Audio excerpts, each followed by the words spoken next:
Hey everyone, welcome back to our channel. If you're new here, please subscribe. I'd really love that. If you're returning, how you doing? Um, Today we are going to be discussing the MLK files that were dropped. We're not going to be, I'm not doing this to speak anything bad about Mr. Martin Luther King, but uh, because he is a man that shall always be remembered as a man who has done great things for this country. But we will be discussing these files due to the fact that we all have the right to be aware of the truth. Okay, now in no particular order, I am going to be reading you parts of these files, okay? And I'm going to put them up so you can see them. You probably won't be able to read them because they are extremely old and faded. So I'm going to read them to you, okay? Now it says King's personal conduct. With the funds that he had received from the Ford Foundation, King held the first of two workshops in Miami, Florida in February 1968 to train Negro ministers in urban leadership. One Negro minister in attendance later expressed his disgust with the behind-the-scenes drinking, oh dear Lord, okay, fornication and homosexuality. Get the hell out of here. I don't believe that for a second. That went on at the conference. Several Negro and white prostitutes were brought in from the Miami area, and all-night orgy was held with these and some of the delegates in attendance. I mean, okay, I realize that, because I'm going to stop right there. I realize that a lot of politicians and things like that, they have skeletons in their closet, but this man was a reverend. I'm going to just say right now, okay, I'm going to have a very hard time with believing a lot of this stuff. Okay, but that's why these are called rabbit holes for a reason. Okay, we are going to dive in, and then I'm going to hand it over to you to do your research. Okay.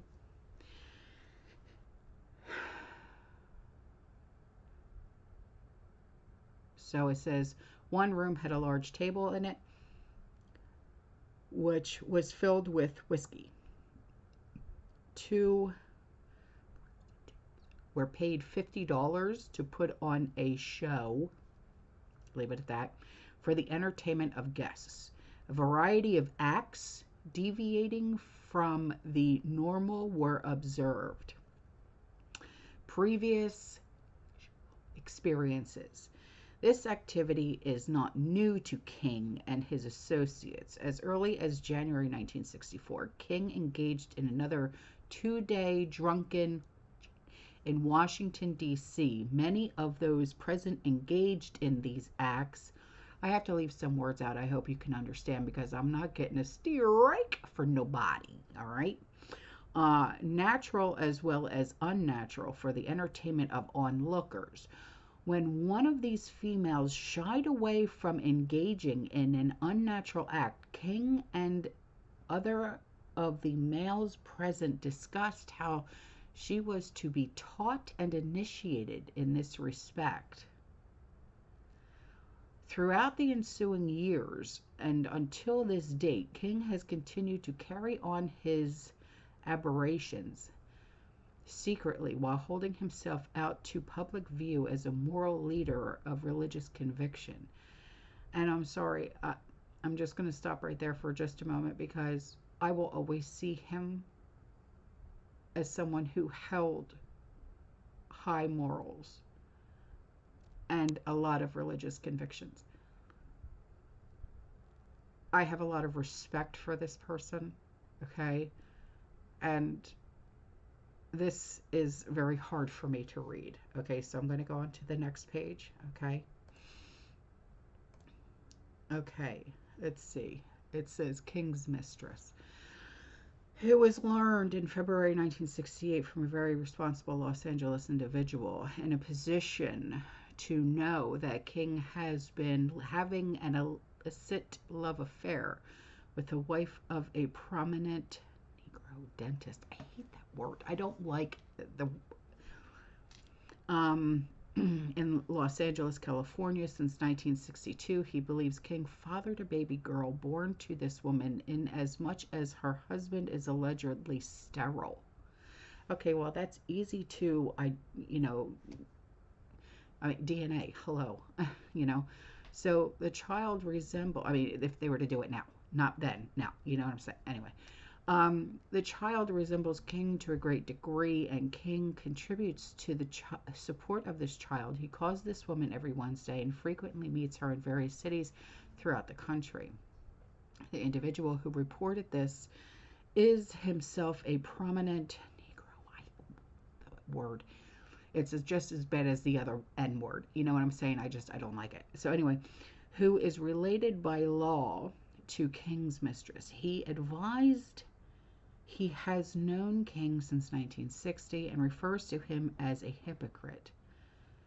Well, not for nothing, but who the hell isn't a hypocrite nowadays? You know what I mean? Times that don't just change like that. Anyway, whatever. He also reported that King is having illicit love affairs with 3 other known women, one of whom is Joan Baez. Joan Baez? She was a folk singer. The nationally known folk singer. Yeah, the prominent Negro who furnished the information said he was appalled that a man of King's low character could cause so much trouble for both Negroes and the government. As can be seen from the above, it is a fact that King not only regularly indulges in adulterous acts, but enjoys the abnormal by engaging in group. The fuck? Wow, this is hard to read. So, King's historical aspect. These facts about the Nobel Peace Prize winner make his remarks seem incongruous when he replied after winning his cherished award, "History has thrust me into this position. It would both be immoral and a sign of ingratitude if I did not face my moral responsibility to do what I can in the civil rights struggle." Okay, let's go to the next page. Okay, let's see.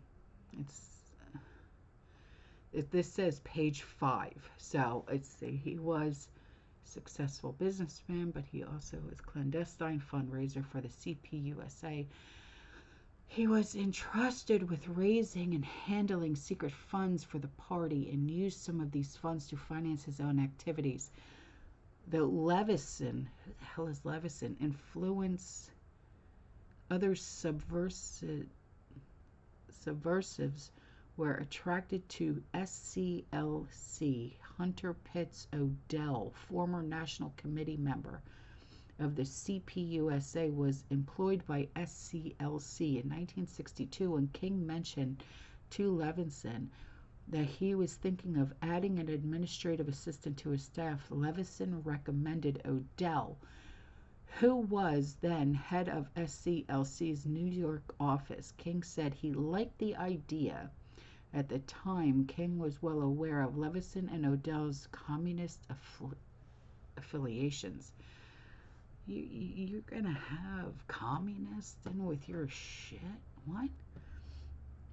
The reason King enjoyed this close relationship with communists is best explained by the fact that Levinson, in February 1962, passed the word to Gus Hall, General Secretary, CPUSA. King is a wholehearted Marxist. Get out of here. Is this? I'm thinking that this is just this guy's opinion on him and not the actual truth. Who has studied Marxism, believes in it and agrees with it, but because of his being a minister of religion does not dare to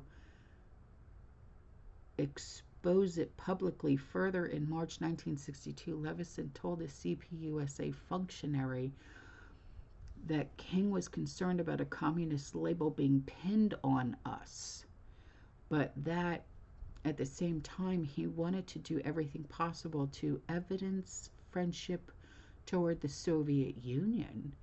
In addition, King has been described within the CPUSA as a true, genuine Marxist Leninist from the top of his head to the tip of his toes. What the hell? The feeling within the CPUSA at the time was and still is that King definitely follows a Marxist Lenin line. King was forced to get rid of Hunter Pitts Odell in October 1962 when several newspaper articles exposed Odell's connection with the SCLC and his communist affiliations. King still tried to hide Odell and his organization until July 1963 when he accepted Odell's resignation. As King put it, Odell's release was not because of connections between Odell and the CPUSA, but because of the emotional public response. All right, let's go to the next one. Okay, so this one, hang on, I got to make this larger. Okay, so this one says, Martin Luther King Jr., prominent integrationist who led bus boycott in Montgomery, Alabama, and sit-in demonstrations, has been associated with National Association for the Advancement of Colored People and Congress of Racial Equality. King has not been investigated by the FBI. Bureau files reveal King thanked Socialist Workers' Party cited by Attorney General for support of bus boycott, attended meetings of Progressive Party cited by Subcommittee of Senate Judiciary Committee, and was honorary chairman of Young Socialist League campaign on behalf of victims of racist terror. King in 1950s mentioned as potential victim of assassination plot, ended 1957, attended Communist Party training school seminar, and reportedly gave closing speeches. All right, let's go to the next one. Oh boy, more small writing. Okay, this is to Mr. W.C. Sullivan from Mr. F.J. Baumgardner. Subject, Communist Party USA, Negro question, Communist influence in racial matters, internal security communist. All right. So a lot of it is hard to read, so I'll read as far as I can go. It says, this memorandum recommends increased coverage of communist influence on the Negro. The history of the Communist Party USA, or CPUSA, is can't read it, something with its something to exploit, influence, and recruit the Negro. The March on Washington 328-63, I think that says, was a striking example of such communist activity as party leaders early put into motion efforts to accrue gains for the CPUSA from the march. Well-documented information concerning the party's influence on a principal march leader, Reverend Martin Luther King Jr., is but an example. Something at the march of around 200 party members, ranging from several national functionaries headed by CPUSA General Secretary Gus Hall to many rank and file members, is clear indication of the party's favorite target, the Negro, today.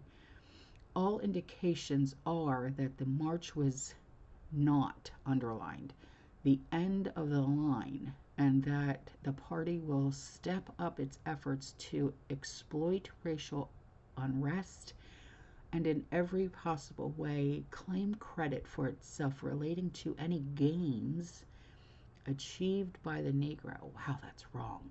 Uh, why would they want to have claims if they didn't get it themselves? That's just so wrong, you know?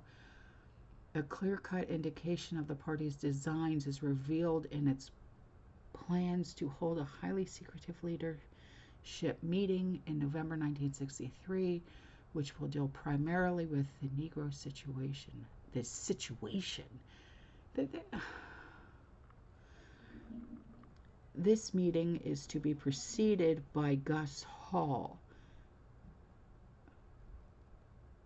Barnstorming, I think that's what that says, trip through key areas of the country to meet party people and thus better prepare himself for the November meeting. The entire field is being alerted to this situation in a proposed SAC letter. The field is being instructed to intensify our coverage of communist influence on the Negro by giving fullest consideration to the use of all possible investigative techniques. In addition to the field is being something to intensify its coverage of those communist fronts through which the party channels its influence and to intensify its investigations of the many party members and something in the writing, it's like it's very hard to read. Hang on, let's go to the next one.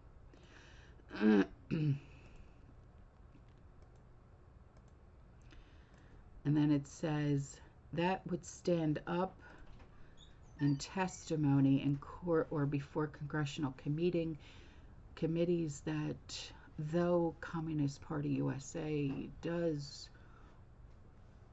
would substantial influence over Negroes, which one day could become decisive.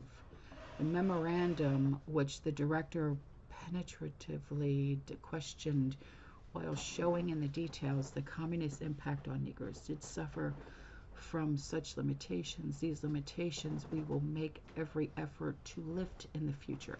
The great amount of attention this division is giving the communist activities directed toward the Negro should enable us to do this. For example, here at the seat of government, the Negro Communist question takes up as a whole the time of one supervisor, and during the past few weeks 4 men have been so occupied. Additionally, specialized instructions are regularly given the field of communist infiltration of the Negro. Monographs have been written, subject, and widely disseminated. Regularly disseminated are, I can't read it, something in reports. August 21st, 1963, we devoted the entire current intelligence analysis to the communist plans for the march of August 20th, 1963. 149 copies of this analysis were disseminated to 44 agencies of the government. Much material on this issue is given to agents at in-service, and an SAC letter is under preparation in this division, now giving the field the benefit of what we learned from the March on Washington and issuing instructions for increased coverage of communist influence. As the memorandum pointed out, this nation is involved in a form of tactical revolution, and the time has never been so right for exploitation by the communist propagandist. 19 million Negroes constitute the greatest single racial target of the Communist Party USA. That Communist Party USA needs to go. No crap. This is a somber reality we must never lose sight of. We will do everything possible in the troubled future to develop for the director all available facts related to the membership in the Communist Party, plus the more complex and difficult to ascertain influence of communist organizations and officials over the leaders of masses of Negroes. We regret greatly that the memorandum did not measure up to what the director has a right to expect from our analysis. And then this one says, Southern Christian, this is a memorandum to Mr. Rosen, Southern Christian Leadership Conference to further Negro vote registration and advise a civil rights law is meaningless unless we go out and make use of it. King thanked Benjamin Davis Jr., Communist Party official, for giving blood when he was in the hospital following an assault.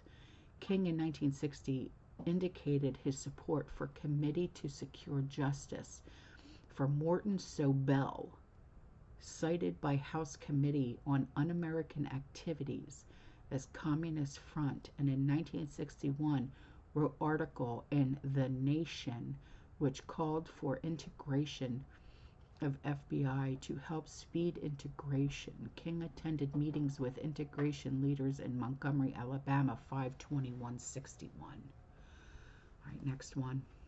Oh my gosh.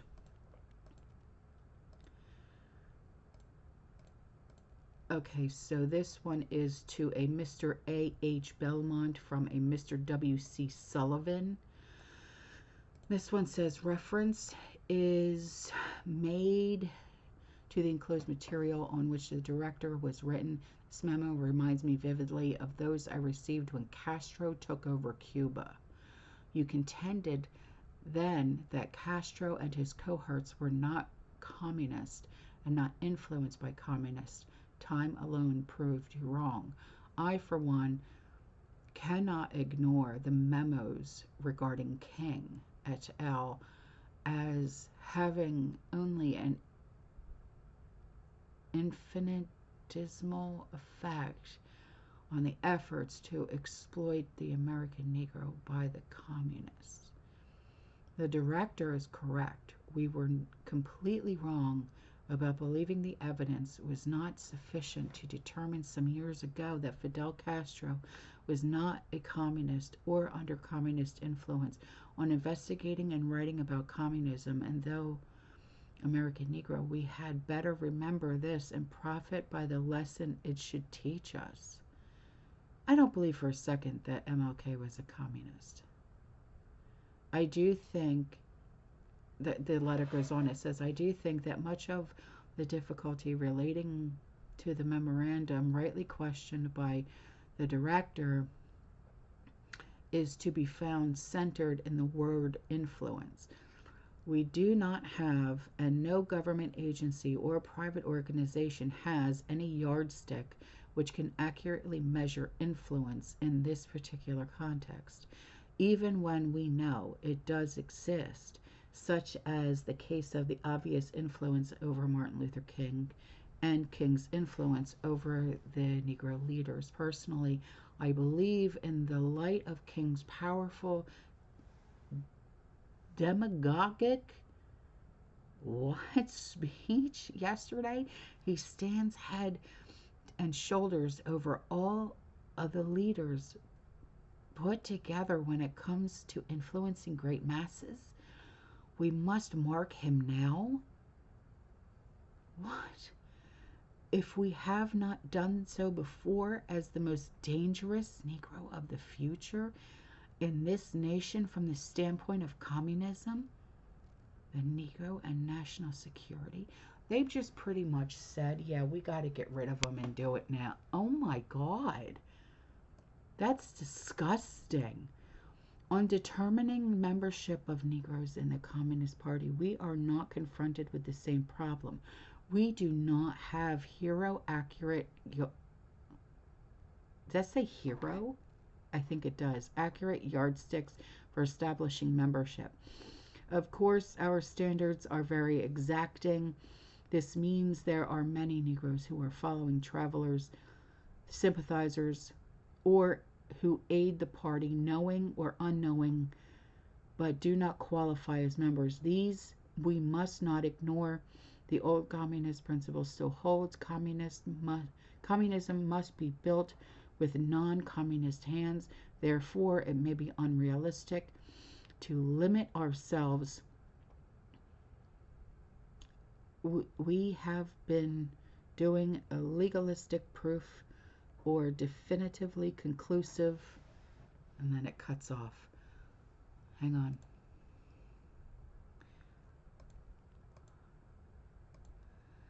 And this one says, this is to a memorandum to Mr. Sullivan.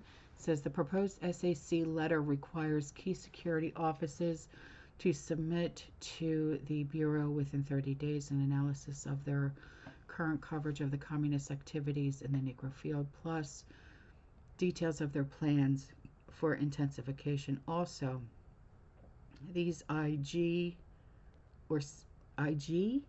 or 16, can't tell, offices participating in the counterintelligence program on a regular basis are being required to include in their next monthly letters due 10/15/63 their plans to neutralize or disrupt party activities in the Negro field. Recommendation: if approved, attached SAC letter go forward apprising the field as above and urging full implementation so that the desired results may be achieved. Also attached for approval are necessary manual changes. Okay, so now to continue. This letter is to a Mr. A.H. Beaumont from a Mr. W.C. Sullivan, and it goes like this. Prediction. Reference is made to the enclosed memorandum date 9/16/63 and to the attached proposed SAC letter. On returning from a few days' leave, I have been advised of the Director's continued dissatisfaction with the manner in which we prepared a brief on the above captioned matter, and subsequently memoranda on this subject matter. This situation is very disturbing to those of us in the Domestic Intelligence Division responsible for this area of work, and we certainly want to do everything possible to correct our shortcomings. We absolutely will not be stubborn about admitting any mistakes we have made or be stiff-necked and unbending concerning our analysis of this matter. The Director indicated he would not be approved our last SAC letter until there was a clarification and a meeting of minds relative to the question of the extent of the communist influence over Negroes and their leaders. In this memorandum, I will seriously and sincerely try to clarify a most regrettable situation. It is prepared not on official office memorandum, but rather on a plain bond, believing that this discussion need not be made a matter of official record. And then it says common agreement. First, I am sure we are all in agreement on the following, which was in both the cover memorandum and the detailed brief attachment. 1. For the past 44 years, the Communist Party USA has spent enormous sums of money, ceaseless efforts to influence Negroes and to make communists out of them. 2. The 19 million Negroes in the country today constitute the greatest single racial target of the Communist Party USA. 3. Negro leader Martin Luther King does have an extremely important advisor. 4. We are right now in this nation engaged in a form of social revolution, and the time never been so right for an exploitation of the Negroes by communist propagandists. And 5. The Communist Party could in the future make strides and great successions with the American Negro to the serious detriment of our national security. In addition to the above and material furnished contained in pages of specific examples of communist policies, and then it stops. And then this one says memorandum for the Director. While the attached memorandum bears the initials of Mr. Baumgardner It was prepared from a rough draft furnished to him by Mr. Sullivan. It should be understood that Sullivan, Baumgartner, Sizzo, and Belmont read the memorandum and agree with it prior to its submission. Oh dear Lord. Okay, so this one is the memorandum for Mr. Belmont.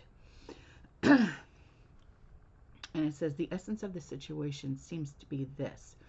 We presented what facts there are in our files in the brief in question, and I know that the director certainly would not want us to do other than this. The position taken at the time the brief was written was that while there is communist influence being exerted, it has not reached the point of control or domination. This historically has been the position of the Bureau in this matter in light of files reviews going back 10 to 20 years. And then it says the historical position. For example, in a detailed document prepared on Communist Party and the Negro in 1963, or is that 1953? I can't tell. We find the statement referring to the failure of the Communist Party to attract even a significant number in the United States to its number. Author example, another example is to be found in an analysis in this time field prepared by the Bureau in 1956 to the effect that communist efforts have been unsuccessful on a state or national level in infiltrating legitimate Negro fraternal protests and improvement organizations. Although they made limited success in some isolated chapters, the director's book, Masters of Deceit, published in, okay, I can't really see that. I don't know if it says 1958, 1959. States, it became obvious that the party, despite great efforts, had failed to win over even a significant minority of Negroes. In 1960, a director's statement to the Committee on the Judiciary, United States Senate reads, "It is no secret that one of the something disappointments of communist efforts in this nation has been their future to lure our Negro citizens into the party."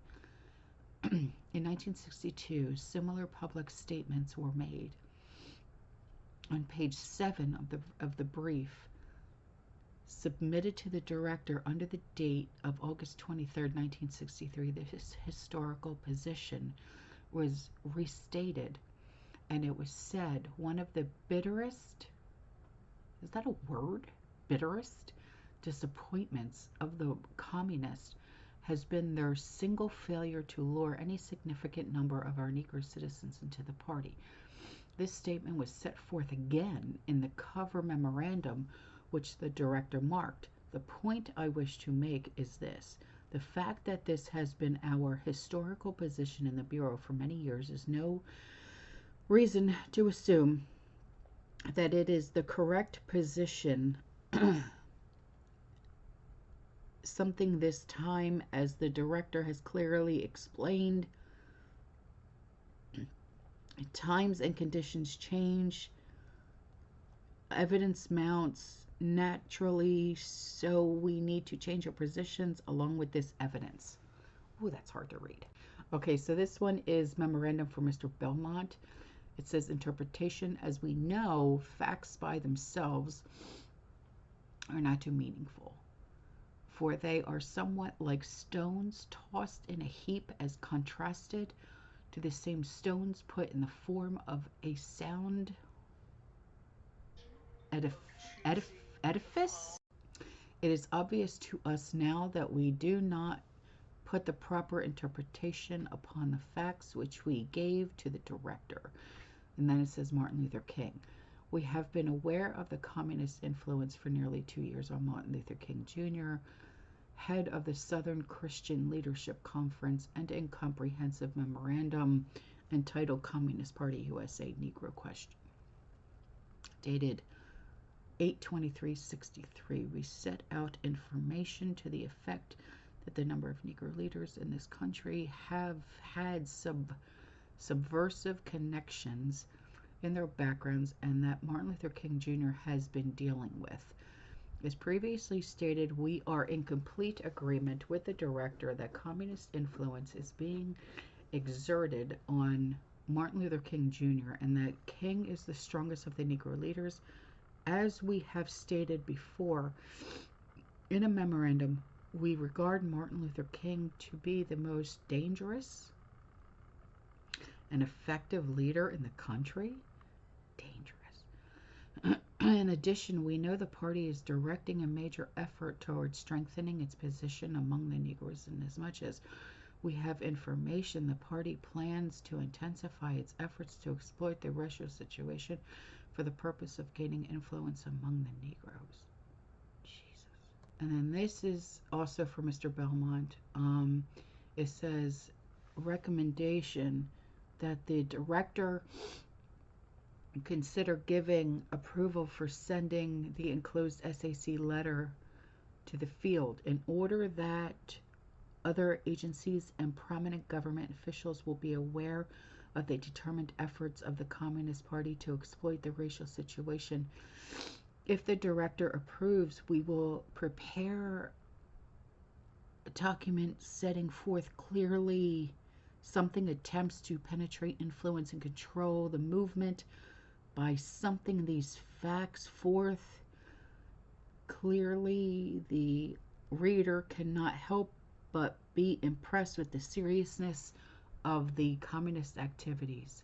And then this is the SAC letter to the field. It says, I would like to set forth here briefly why I think that the enclosed SAC letter, which was returned to us by the director, should be sent to the field offices.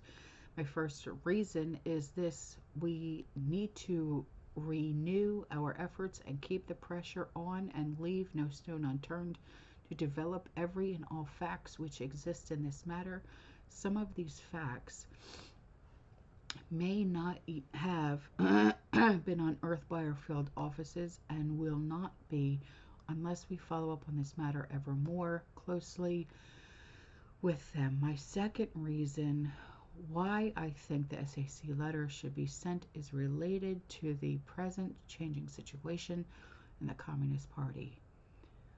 During the past 2 weeks in particular, there have been sharp-stepped activities on the part of communist officials to infiltrate and dominate the Negro developments in this country. Further, they are meeting with successes. This should be no surprise to us because since the Negro March on Washington on August 28th, communist officials have been doing all the possible to exploit very troubled racial situations, and they said weeks ago the end of the march would be the beginning of ever more systematic activities on their part to penetrate and influence Negroes and Negro leaders. They are now in full force acting upon this intention of their expressed weeks ago. The field should be alerted to this fact and given instructions to investigate exhaustively new communist Negro activities. The SAC letter in question will be a great help toward this end, and it should result in their developing important facts relating to the current changes and pertinent activities going on during the past few weeks in this entire field. May I represent to you, may I repeat that our failure to measure up to what the director expected of us in the area of communist Negro relations is a subject of very deep concern to us in the Domestic Intelligence Division. We are disturbed by this and ought to be. Okay, let's see. This one is by a Mr. James Earl Ray. Dear Mr. Ray, in May of 1976, the Attorney General of the United States created a task force for the purpose of reviewing the FBI's investigation of the assassination of Martin Luther King Jr. The task force is now in the process of winding its inquiry before submitting final report to the Attorney General. However, we feel that our inquiry will not be complete unless we give you an opportunity to state your participation or lack of participation in the murder of Dr. King. Accordingly, we hereby request through your attorney, James H. Lessar, Esquire, your consent to an interview by members of the task force. If you should agree to talk to us, our time schedule requires us to arrange for the interview to take place no later than December 31st, 1976. And then this is to a Mr. Tolson from the Mr. Belmont. It says, the attached analysis of communism and the Negro movement is highly explosive. It can be regarded as a personal attack on the Martin Luther King. There is no doubt it will have a heavy impact on the Attorney General and anyone else to whom we disseminate it. It is labeled top secret. However, even such a big classification seems to be no bar today to a leak. And should this leak out, it will add fuel to a matter which may already be in the cards as a political issue during the forthcoming presidential campaign. The memorandum makes good reading and is based on information from reliable sources. We may well be charged, however, with expressing opinions and conclusions, particularly with reference to some of the statements about King. Well, yeah, because you may think that your sources are reliable, but a lot of those people, because, you use the word now, it's called clout, It says this memorandum may something the Attorney General, particularly in view of his past association with King and the fact that we are disseminating this outside of the department, he may resent this. Nevertheless, the memorandum is a powerful warning against communist influence in the Negro movement, and we will be carrying out a responsibility by disseminating it to the people indicated in the attached memorandum. Okay, so this is to the lawyer, James Lessar. It says, Dear Jim, in respect, and this is to the for the guy who assassinated MLK, because like that other letter said, if you did or didn't. It says, Dear Jim, in respect to your letter saying that a Justice Department attorney, Mr. James F. Walker, would like to interview me concerning the above indictment, I agree with your advice opposing the interview. It would appear that this would only be in the interest of JD and their book writing collaborators. Gerald Frank, George McMillan, if they had wanted to interview the defendant under oath, Justice had ample opportunity in the 1974 hearing in Memphis, Tennessee, through their surrogate, Henry something, I can't really say it. It says, and I understand no representative from Justice appeared as a witness at the hearing. At the present, I believe the only body I should testify before is a jury. I understand to say Justice has not read any of the can't make that out, of prior hearings and suits. Therefore, I'll include in the CC copy of this letter to a justice of a copy of a complaint that speaks to MLK Jr. matter with the attached something. I doubt if Justice or their publishing associates will be interested in the complaint contents. so far. If you want me to dig more, I will. But this is all I have so far. Fair less, y'all.